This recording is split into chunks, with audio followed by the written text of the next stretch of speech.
उत्तराखंड के देहरादून में दुल्हन बनी चुड़ैल। जय महाकाली दोस्तों, मैं Shyam Sharma SR horror podcast का होस्ट और आपका दोस्त आपके लिए इस बार उत्तराखंड के देहरादून का इंसिडेंट लेकर आया हूँ। यह इंसिडेंट हमें उत्तराखंड के देहरादून में रहने वाले हमारे एक सब्सक्राइबर ने हमें भेजा है। उनके रिक्वेस्ट पर हम उनका असली नाम यहाँ नहीं लेंगे और उस गांव के नाम को भी उन्होंने हमें गुप्त रखने के लिए कहा है। तो इंसिडेंट को आगे बढ़ाने के लिए हम यहाँ गांव का नाम देवगढ़ और हमारे सब्सक्राइबर जिन्होंने हमें ये इंसिडेंट भेजा है उनका नाम उत्पल रख लेते हैं। उत्पल ने हमें अपने गांव के बारे में बताया कि इनके गांव की ये घटना 50 साल पुरानी है, लेकिन उस घटना की दहशत आज भी गांव वालों के दिलों पर हावी है। उन्होंने अपने ही गांव वालों से इस घटना के बारे में बहुत कुछ सुना है और वही आज हम आपको उन्हीं के लफ्ज़ों में बताने जा रहे हैं। आगे बढ़ने से पहले हमारी आपसे एक ही रिक्वेस्ट है कि अगर आप चैनल पर नए आए हैं तो चैनल को सब्सक्राइब करके बगल वाली घंटी के आइकन को भी प्रेस करके ऑल पर सेट कर दें ताकि हमारी सभी आने वाली वीडियो की नोटिफिकेशन आपको सबसे पहले मिले। तो चलिए शुरू करते हैं हमारा आज का इंसिडेंट हमारे सब्सक्राइबर उत्पल की जुबानी। मेरा नाम उत्पल है। मैं उत्तराखंड के देहरादून के एक छोटे से गांव का रहने वाला हूं। मैं अपने बाप दादाओं के ज़माने से ही हमारे अपने गांव के बारे में बहुत कुछ सुनता आया हूं। दरअसल हमारे गांव में 2 चुड़ैलों का आतंक आज भी गांव वालों के दिलो दिमाग पर हावी है। हमारे गांव के जो भी पुराने बूढ़े बुजुर्ग हैं वो ये बताते हैं कि रूपा और मीना नाम की 2 सहेलियां थीं। उत्तराखंड के देहरादून में एक छोटे से गांव में जहां घने पेड़ों के बीच एक पुराना हवेली नुमा मकान खड़ा था। स्थानीय लोग इस मकान को भूतिया मकान के नाम से भी जानते थे। कहते हैं कि अमावस्या की रात में यहाँ से चीखने चिल्लाने की आवाज़ें आती हैं और कोई दुल्हन अपने खून से सने दुपट्टे को लहराती हुई दिखाई देती है। आज से 50 साल पहले इस हवेली में ठाकुर रघुवीर सिंह का परिवार रहता था। उनकी इकलौती बेटी रूपा अपनी खूबसूरती के लिए पूरे इलाके में मशहूर थी। उसकी आंखें काजल की तरह काली थी और लंबे बाल चांदनी की तरह चमकते थे। रूपा की शादी पास के शहर के सबसे अमीर व्यापारी के बेटे विक्रम से तय हुई। शादी की तैयारियां जोरों पर थी। रूपा की सबसे करीबी सहेली मीना भी इन तैयारियों में मदद कर रही थी, लेकिन कोई नहीं जानता था कि मीना के दिल में क्या चल रहा था। वह बचपन से ही विक्रम से प्यार करती थी और उससे शादी करना चाहती थी। उसके दिल में जलन की आग धधक रही थी। एक पंडित ने पहले ही चेतावनी दी थी कि शादी का मुहूर्त ठीक नहीं है। उन्होंने कहा था कि ग्रहों की स्थिति अशुभ है और कुछ बुरा होने वाला है। शादी का दिन आ गया। लाल जोड़े में सजी रूपा परियों जैसी लग रही थी। शाम को बारात आने वाली थी। मीना ने रूपा के लिए खास मेहंदी लगाने का वादा किया था। वह रूपा के कमरे में गई और उसके हाथों पर मेहंदी लगाने लगी। मेहंदी में उसने जहर मिला रखा था, ऐसा जहर जो धीरे धीरे असर करता है। मेहंदी लगाते समय मीना ने काले जादू की कुछ मंत्र भी पढ़े जिससे रूपा की आत्मा को शांति न मिल पाए। रात होते होते रूपा को चक्कर आने लगे। उसने सोचा कि यह थकान की वजह से है। जब बारात आई तो रूपा अपने कमरे में तैयार हो रही थी। अचानक उसे बहुत तेज दर्द हुआ और वह चीखने लगी।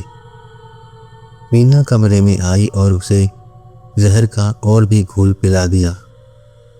रूपा तड़पती रही, लेकिन मीना बस खड़ी देखती रही। रूपा की आखिरी सांस से पहले उसने मीना को श्राप दिया कि वह कभी सुख से नहीं जी पाएगी। मीना ने रूपा की लाश को छत पर छिपा दिया। नीचे जाकर उसने सबको बताया कि रूपा गायब हो गई है। पूरा परिवार उसे खोजने लगा।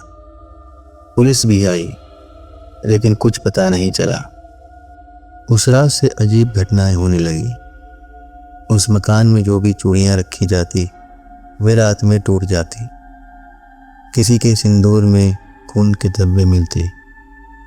हर पूर्णिमा की रात को हवेली की दीवारों से मेहंदी की खुशबू आने लगती और फिर खून की बदबू में बदल जाती। मीना की शादी विक्रम से हो गई, लेकिन उसे चैन नहीं मिला। हर रात वह रूपा को अपने सामने देखती। रूपा के खून से सने हाथ उसे अपनी तरफ बुलाते। धीरे धीरे मीना पागल होने लगी। वह रात भर चीखती और कहती कि रूपा उसे बुला रही है। उसके बच्चे भी पैदा होते ही मर जाते, क्योंकि हर बच्चे के माथे पर मेहंदी का निशान होता। एक अमावस्या की रात, जब चारों तरफ घुप अंधेरा था, मीना अपने घर से भागकर हवेली पहुंची। लोगों ने देखा कि छत पर दो औरतें थीं, एक लाल जोड़े में और एक सफेद साड़ी में। दोनों की चीखें सुनाई दे रही थीं। रूपा ने मीना को अपने साथ खींच लिया और दोनों हवेली की छत से कूद गई। अगली सुबह मीना की लाश हवेली के कुएं में मिली। उसके चेहरे पर ऐसा डर था जैसे उसने कोई भयानक चीज देखी हो।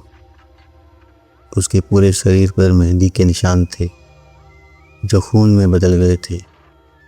आज भी अमावस्या की रात में हवेली से दो औरतों के रोने की आवाज़ आती है, एक लाल जोड़े में और एक सफ़ेद साड़ी में।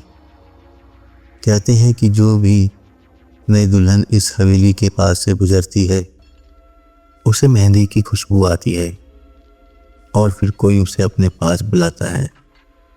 जो भी उस आवाज़ की तरफ जाता है उसके हाथों पर खून रंगी मेहंदी के निशान मिलते हैं। हर साल शादी के मौसम में कम से कम एक दुल्हन गायब हो जाती है। लोग कहते हैं कि रूपा अब भी अपनी शादी का बदला ले रही है। उसकी आत्मा को तब तक शांति नहीं मिलेगी जब तक हर नई दुल्हन उसी की तरह अधूरी न रह जाए। गांव के पंडित कहते हैं कि रूपा और मीना की आत्माओं को शांति देने के लिए हर अमावस्या को हवन करना पड़ता है।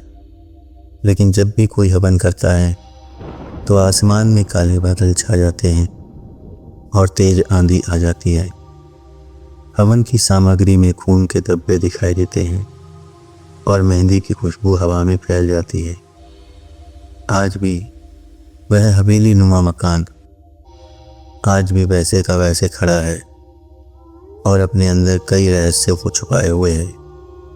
कोई भी अमावस्या की रात में उस रास्ते से नहीं गुजरता, क्योंकि वहाँ अब भी दो आत्माएं भटकती हैं, एक प्यार में धोखा खाई दुल्हन की और दूसरी एक कातिल की जो अपने किए की सजा भुगत रही है।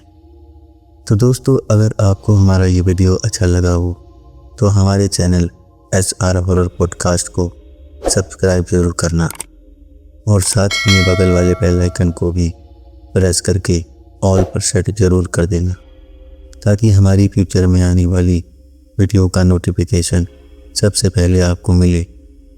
और अगर आपके साथ भी ऐसी किसी तरह की कोई घटना हुई है तो आप हमें स्क्रीन और डिस्क्रिप्शन बॉक्स में दी गई मेल ID और फ़ोन नंबर पर आप हमें अपना इंसिडेंट रिकॉर्ड करके भेज सकते हैं।